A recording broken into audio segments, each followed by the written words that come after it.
Welcome to the Industrial Talk Podcast with Scott McKenzie. Scott is a passionate industry professional dedicated to transferring cutting-edge, industry-focused innovations and trends while highlighting the men and women who keep the world moving.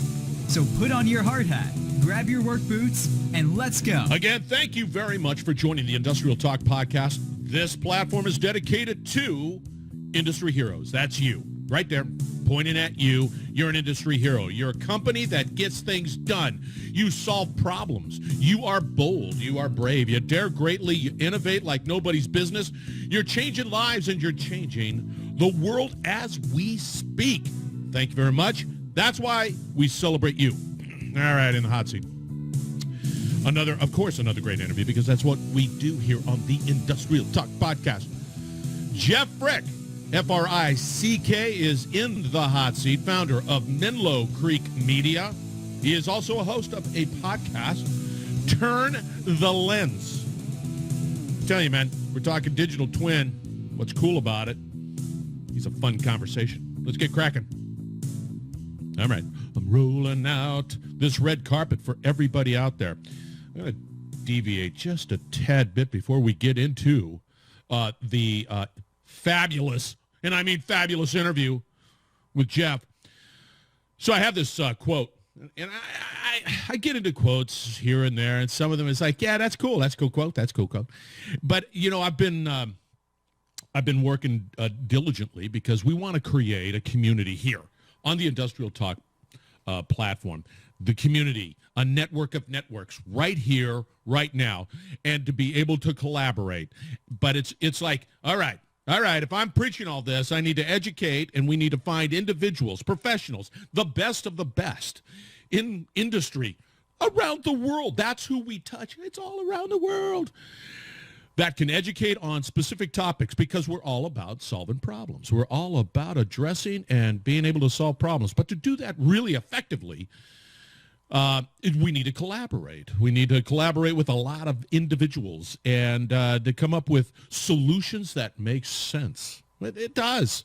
And then from there, boom, innovation. So I found this quote, and it's out on Industrial Academy, right? It's out there because I'm all big into the old education. And it's from a gentleman by the name of William Pollard. He's a physicist. And here's the quote. Learning and innovation go hand in hand. Yeah, that's true. Learning and innovation go hand in hand. The arrogance of success is to think, right? The arrogance of success is to think that what you did yesterday will be sufficient for tomorrow. If that is not a timely quote, I don't know what is, because we've got this unique world that we live in. It has been quite disruptive. We've been trying to figure out how to, survive, rebuild, and prosper in this new next normal, squiffy, whatever. I don't know. I don't have the answers, right? But we need to figure it out, right? Because you need to be there.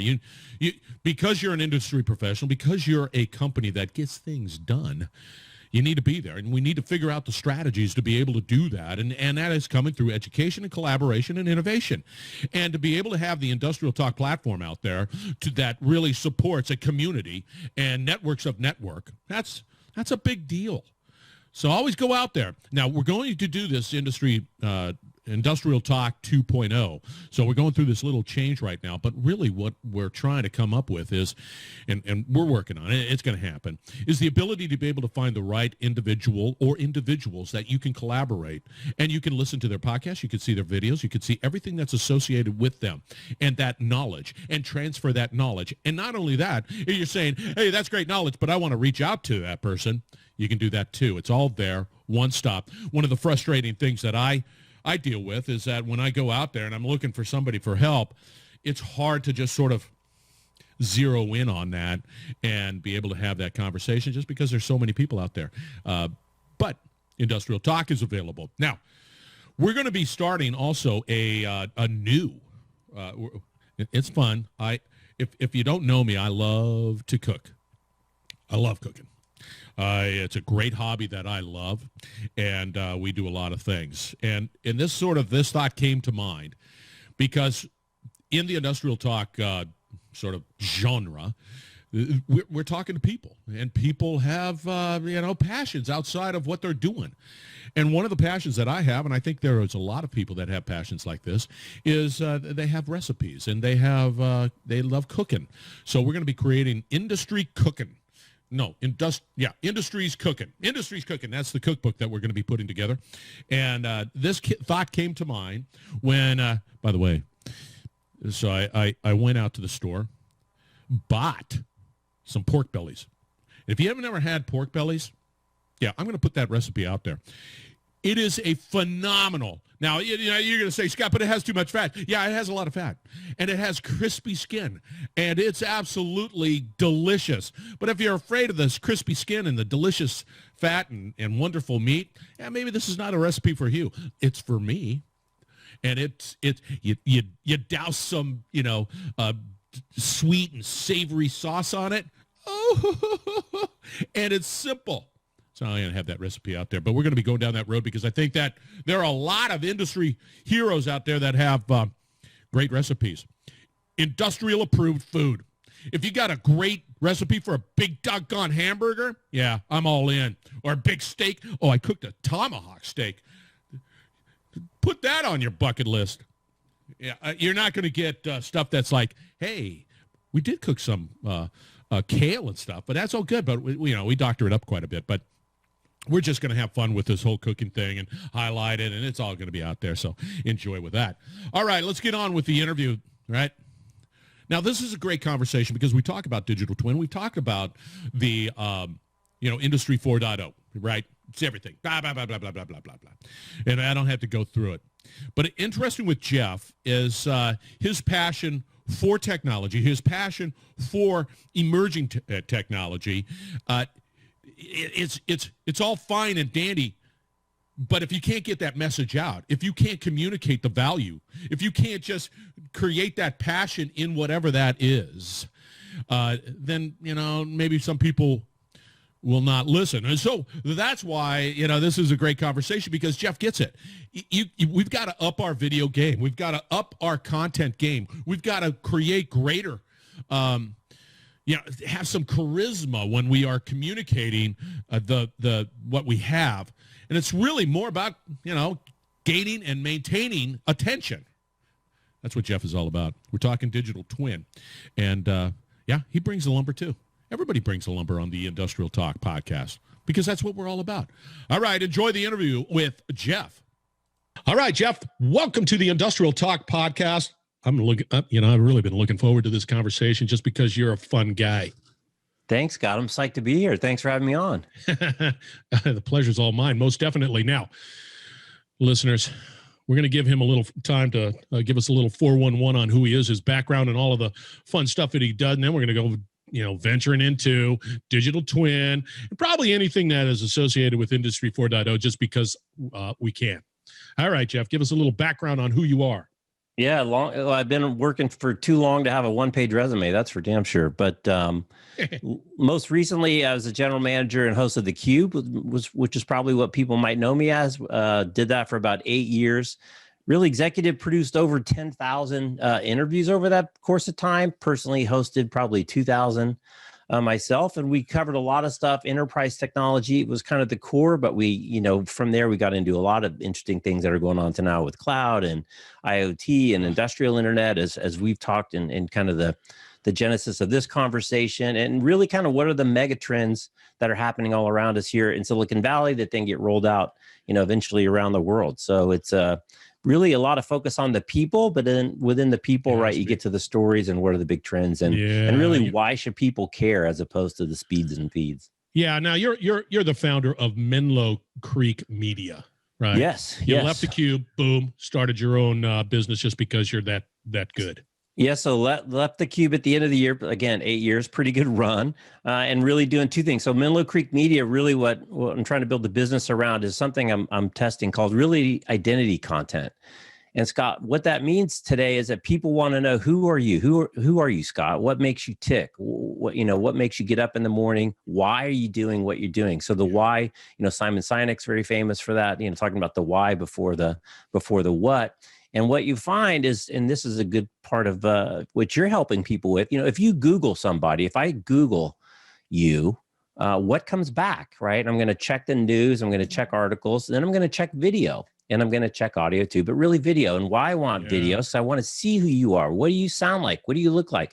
What are your mannerisms? And then when we have that meeting, whether it's a sales meeting, an interview, or whatever the meeting is, I'm going to know a little bit more about who is Scott before we have that meeting. If you're in a leadership position running a big company, it's really important to get the message out to your people. Who are you? What makes you tick? So they know, why they're working for you. And even more important, when they go talk to their customers, they can say, hey, look at what the boss is talking about. Don't listen to me. Look what the boss. And it's really, I think, pretty binary when you search for people. Either they have a lot of digital exhaust because they care and they've been working on it, or they don't. But it's really a bifurcation. And that's really the mission of Menlo Creek. At the same time, I started a new show called Turn the Lens. I'm really excited about that. And really the idea there, Scott, is just like you see in kind of the classic, shot of somebody turning a lens where the foreground or the background is in focus and it changes.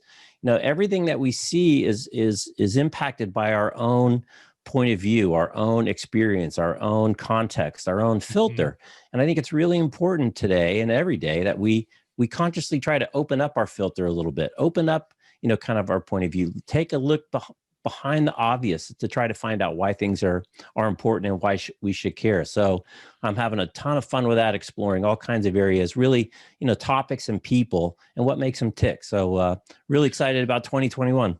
Yeah. I think what's interesting, and to your point, I like this identity content, right?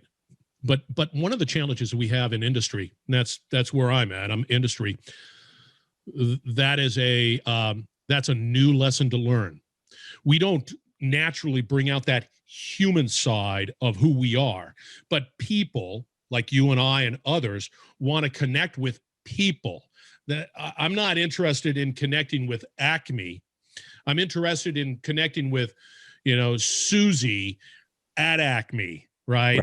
And to do that, you have to create that level of identity and be committed to it, because I would imagine, and correct me if I'm wrong, that it's like, okay, I guess I got to do this. And so they get out there and they post a couple of things and that's it. And it doesn't prove to be anything. It's a long-term commitment. Am I correct on that?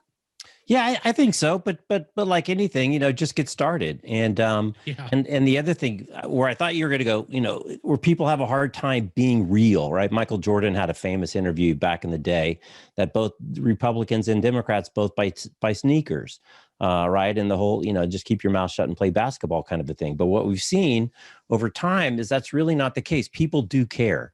People do care about who you are and what you're all about. And the other barrier to fight with kind of classic corporate marketing, corporate comms, is get off of the script and just talk. So one of the things I've said over and over, Scott, is that they pay actors in Hollywood a lot of money to read a script and make it sound like they're talking. It's really, really hard. And we've all seen too many speakers trying to do that. It's not their skill set. But it's really easy to talk about something that you know a lot about and you're passionate about.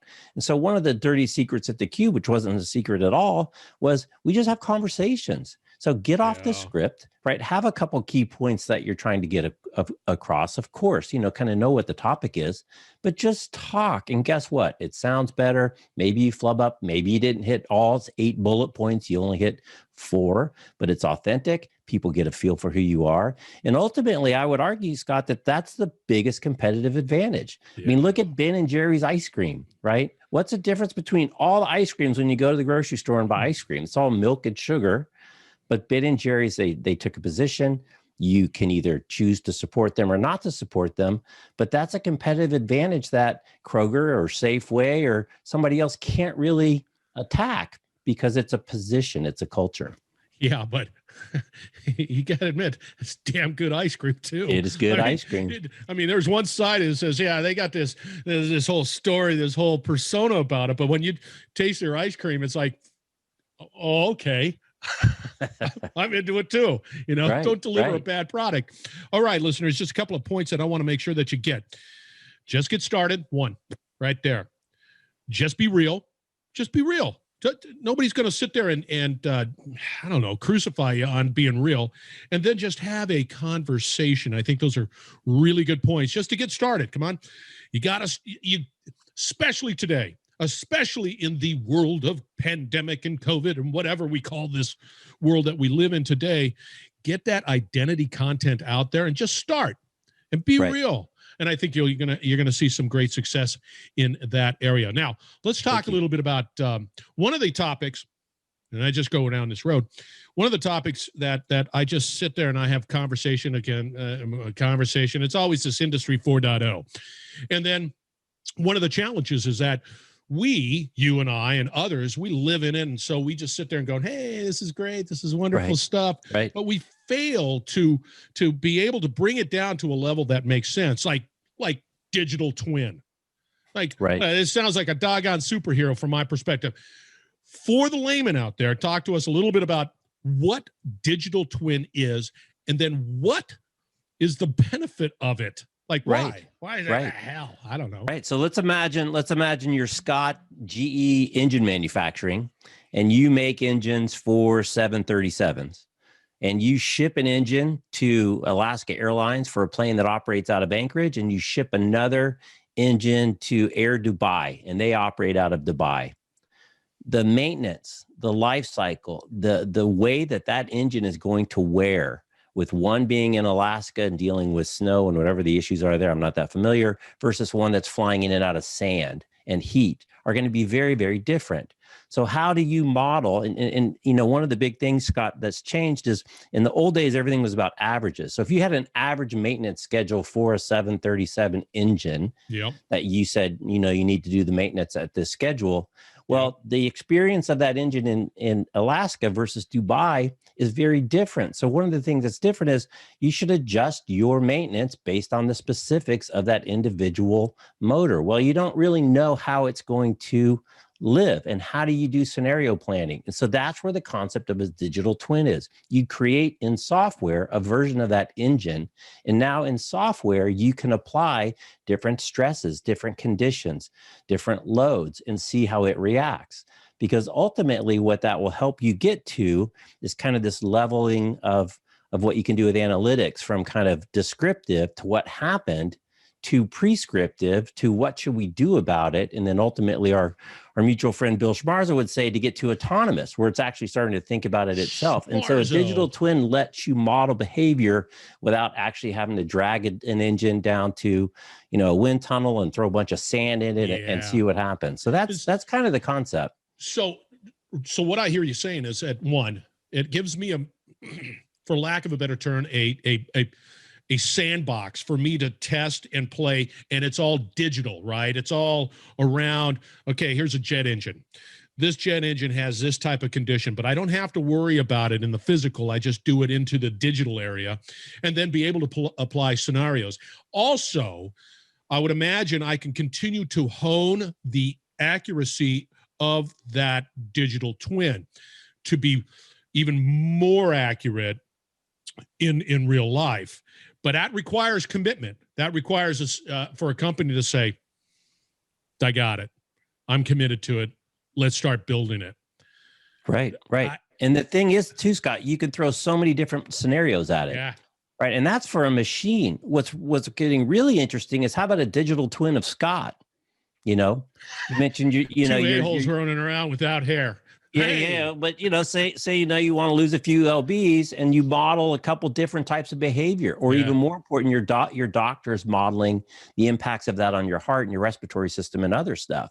So this whole concept of basically creating a digital duplicate of whatever it is, and then being able to scenario plan against that and throw different kind of conditions at it and see what the reaction is. And to your point, once you have real data, update the model, so it just gets better and better and better. And that's really, kind of what the essence of digital twins is. So get away from this average. Yeah, but here's the thing that I get all nervous, and I get it in the if it's an engine, or if it's a building, if it's something like that. When we start talking about honing in on the data of my personal data, do you think that there's any concern about confidentiality on Scott and what his strengths and weaknesses are from a data perspective? Oh, there's all kinds of scary places to go. But let's hold off on the scary. That's kind of a different topic versus, kind of what's the objective of the exercise. So there's the privacy of your data, then there's the medical data and HIPAA. There's all types of interesting scenarios that go on. What you would be scared to know, and if you watched what was the Netflix, the Social Dilemma, is that for your advertising persona, they've already created your digital twin at Facebook, right? I'm sure you've seen that show. Hopefully you've seen that. I have, and it's so true. It's accurate. I got it. All of a sudden, I'm sitting there trying to repair my pool, and lo and behold, look at all the stuff it's here to help me repair my pool. Right. But the other kind of concept, Scott, is before working on averages is crap, right? If you got three people, one person is 5 foot tall and 1'6" and one is 7, and the average is 6. That doesn't really tell you what you're looking at. And so to be able to use real-time data and to be able to use more data and then to get away from the averages, but to actually start to make things more specific to that individual, or whatever the appropriate subset is from average, will just increase the utilization and the lifetime and the accuracy of the maintenance schedules, et cetera. So here's the deal. Okay, so we've talked a little bit about digital twin, and that makes sense. I understand it. I think it's great, and I think that it is only going to get better as time goes on. And from my perspective, outside of the whole confidentiality stuff, from a personal perspective, I think from an overall industrial perspective, I think that it makes things better, safer, last longer. And it is not about the average. It's about honing in on that specific the detail of that particular asset. I love it, and it's only going to get better. And that from a society's perspective, thumbs up, absolutely grade A, wonderful stuff. Now, we talk about data. We talk about the ability to be able to access data. There's a tsunami of data that exists out there, as you can imagine. There's a level of skills and abilities to be able to analyze that data. But I would imagine there's a push to make things more real time. I don't want to look behind me. I 1 week is too far behind. Right. What are we talking about? Real-time data analytics capability. So again, a really important concept where before we made decisions based on a sample of data that was old because we didn't have the ability to look at all the data in real time. Now we can look at real-time data and make decisions in flight, if you will. And that's where you hear technologies like Spark and some of these other technologies out there, which is about real-time data. Now, I'll just tell you, I was in a product announcement for a company who works with contact centers, right? So pretty much all your interaction today is with a contact center or an application, right? When you want to get your microphone fixed. And they now have the ability in real time to listen into the conversation with the contact person as they're talking to you, Scott. And based on the vocabulary or sentiment analysis in that call, they can jump into the call to make a correction, to make a different suggestion, not jump in the call within their standard stuff, which is guiding that call center agent to take you down a path. But specifically, if there's some anomaly, they can sense it and then jump in real time. So to have the computing power to, they got to listen, right? So listen to all the pieces that have to come together. First, I have to listen to you. I have to listen to the conversation. Right. I have to convert the voice to text. I have to run the text through an analysis to find out what's the text, what's the sentiment of the text. Oh, piss. This person, Scott, said some mad words, and we should be suggesting these alternatives. It's a brand new person. They've never faced a situation. I need to flag a supervisor to jump into this call now with the context of what's happened so that they can suggest a better alternative in real time. That was not possible before. You couldn't do it. The compute was too hard. The natural language processing wasn't fast enough. And so there's this whole new generation of things enabled by real-time data analysis that you just couldn't do before. I'll give you another one, Scott. In the same example, these guys announced a product. Apparently in the contact center space, a big issue with satisfaction is people making commitments and not following through. So now this thing can listen. And in the course of the call, if you said, Jeff, you're a good guy, I'm going to send you a great Scott little mic flag. with your smiley face on it, the AI can listen to that commitment, fire off what's called robotic process automation, order the flag for me, and then send back to the agent during the call the FedEx tracking number. So not only do they not have to remember to do it and then do it, it'll do it for them and then give them in the course of the call. So this is the kind of thing that real-time data analytics enables that you just couldn't do looking at a report, like you said, at the end of the month. Come on, man. It makes your butt pucker a little bit. Come on, man. That is something else. Come magic. on. It's all magic. I tell you, it's, I mean, you can, listeners, you can get out there and you can get all squiffy from it, but I think it's so cool that that can be done. Yeah. Think it's the key on this stuff. And again, our mutual friend Bill talks about this all the time when you talk about analytics and artificial intelligence and machine learning, is apply it to a specific problem, right? This whole concept of, you've heard things like data lakes, where you just like throw all the data into a big Hadoop cluster and pray that the answers come out. That's not the answer. But if you can address a specific problem, you can address a specific thing. And for the contact center, that's a big deal. Following up on commitments, right? These are simple things that can have a huge impact with just a little bit better data management, and then a whole lot better, speed of compute and speed of AI to do the natural language processing. Yeah, I like that. Analysis, et cetera.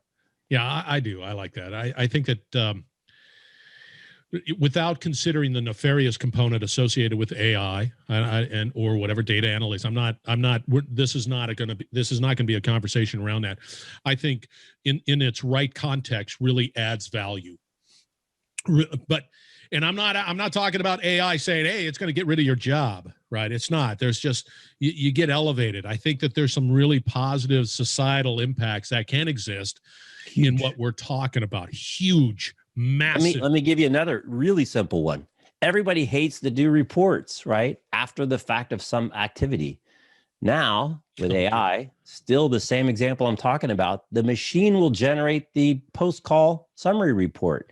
So now I don't have to spend 3 or 4 minutes doing it myself. I can review it and make sure everything looks good. Oh, by the way, because it's now in a standardized format, it's a much better record for future use and searching and stuff. So there's a lot of places where there's this mundane, monotonous, garbage work that I don't want to do. And that's really where computers excel, right? No different than a factory, right? It's that repetitive crap that people don't like to do that machines are really, really good at. They don't get tired and they don't get distracted, and they don't get a text from somebody. They forgot the birthday present on the way home, all these things. It's like, hey, update the CRM. Right. I'm going to pencil whip the hell out of that damn CRM just to get past it. I'm just going to enter its crap. And that's exactly what happens. Well, but the CRM thing is funny, right? If you use the tool, use the tool. If the tool is simply a reporting overhead, then just you're not using the tool. Yeah, but here's the problem. It's like some people want it, right? They're thumbs up and they're going to sit there and leverage the tool, but it begins to degrade over a period of time because there's a group of people that don't. They're just sort of throwing in bad data. They're just trying to get through it, and it sort of diminishes the value. I'm all big into that. I don't get, I get it, but man, oh man, oh man. Well, a fool with a tool is still a fool, and it's and we have too many tools, right? I mean, that's part of the problem. We have a lot of shiny objects out there. Now you got a couple of shiny objects. These are already I got a few. Yeah. I like to play with shiny objects. Yeah. Heck yeah, man. And it'll make you broke because you just, I got to get that. I got to get that now. So anyway, I see where all of this is going. And I think it's an interesting conversation. And listeners out there, I'm saying that, if you hear Industry 4.0, don't get all tied up about it. I think that the majority of people within that, whatever that space is, Industry 4.0, Edge, what you name it, I think that they have good intentions, that they have a desire to truly help society and make things more efficient and less mundane, whatever the effort needs to be. I don't, but I think that there's a lot of good people out there. Let me ask you this. With all that said, that genie's out of the bottle. I'm a big advocate of saying, okay, you might get nervous about the whole thing, but you need to be engaged. Do you agree with that? Yeah. You better get with it, or you won't have a lot to do pretty soon. I mean, the speed of turn and the Fortune 500 and how fast people, can quickly fall out of favor as an increasing percentage of the goods are digital, as an increasing, part of the value is in software. You got to move fast or die for sure. There's no doubt about it. And you can stick your head in the sand, but that's not generally hasn't turned out to be a good strategy. But the beauty of what we're talking about too is that it's not a big bang. You don't have to sit there and try to get it all at once. You can sit there and incrementally go down this digital transformation journey. Where pick and choose an avenue. Guarantee that they're all tied in some way, shape, or form. Find the avenue that you believe benefits your company the greatest. Data analytics, yeah, figure that out.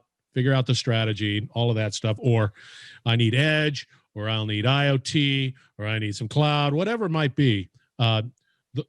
Tip your toes in it, and the water's nice and wonderful. The thing that fascinates me for industry, Scott, is these connected devices, right? Because it used to be you made something, right? You made a widget, you shipped it to the distributor.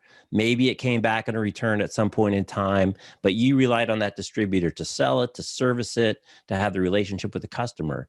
Now with connected devices, you actually know how people are using the thing. Again, kind of getting away from averages. You built something on a spec, you get it in the field. How are they using it? Maybe there's some anomalies. So, I mean, there's so many great opportunities, I think, for the manufacturers to have this direct connection with their end users that they didn't have before with these things, reporting home every night. And then to be able to make software pushes to make product improvements in days or months or weeks, whatever the appropriate time is, versus years. And we're seeing that specifically with Tesla, where they can upgrade the cars with software. They don't have to upgrade the cars every year when they come out with a new model. Right. That's dead sexy conversation right there. I really like that a lot. I do. And what I can appreciate is that we're on a journey, and that journey I think is bright and positive. I believe that pre-virus, pre-COVID, we were still sort of meandering, but I think out of all of the negative stuff that's happened I think our conversations now in the virus world are more direct and are looking for solutions. And I like that. And I think the conversation around all things digital, analytics, whatever, has been expedited. And I like it too. Sure. And I think that's a meaningful conversation. And whatever that tipping point was, boom, it's now. That's how I look at it. I mean, depending who you ask, and there's a lot of numbers that are floating around, COVID as an accelerant to a lot of things. Yeah. Digital transformation is certainly one of them. Work from home is another one. There's a lot of things. This kind of move to a digital interaction with the way that you deal with your vendors, because you can't go to the store. You can't, it's been an amazing accelerant to things that were already kind of underway. To really juice them, I think. Yeah, it's interesting because I can appreciate it. The business that we're in, we can appreciate it just because I'm having better conversations, and we're talking about topics that are truly meaningful right now. Anyway, Jeff, we're going to have to wrap it up. Time has run out, my friend. Always fun. It's always a good time. Thanks for having me on. This was badass. I enjoyed the hell out of it, man. Yeah, you're fun. You're a fun guy. I'd rather meet in person so we can go have some of those crawfish boil, though, next time. It is crawfish season around down here. Is it crawfish season now? I think it's getting close. You try to gear it. This is the way it rolls here in Louisiana, so that whenever you guys decide that you want to come on down for a crawfish, this is how it rolls. Pre-Easter, crawfish is expensive. Post-Easter, crawfish is cheap. It's market. Don't go, they'll sit there and stick it to you. But anyway, it's all delicious nonetheless. No matter what price it is, it's delicious. It is delicious. And I'm sorry that Drew Brees is not going back to the Super Bowl. We were pulling for who dat. Can you believe it? It's what's his name? It's I know. Tom Brady again. Who's from just up the road here in San Mateo. He played his high school ball here, but it's just like enough already. Share the wealth. It's whatever. All right, Jeff, thank you very much for joining the Industrial Talk podcast. All right, listeners, we're going to wrap it up on the other side. All of the contact information of Jeff and company, we're going to do it on the other side of the break. So stay tuned. We will be right back. You're listening to the Industrial Talk Podcast Network.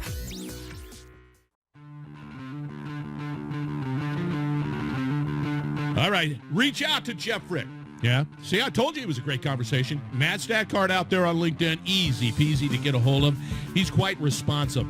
Menlo Creek Media is the company. He is also the host. Do not go away from iTunes without subscribing to Turn the Lens.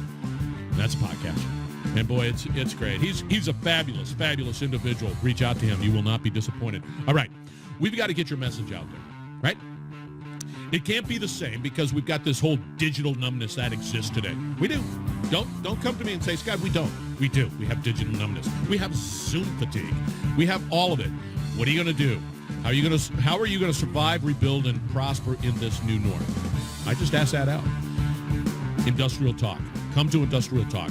Let's have a conversation. Let's figure this out. Let's make you a success going forward. All right, be bold, be brave, dare greatly. Hang out with people like Jeff because he's bold, brave, and daring greatly. You will change the world.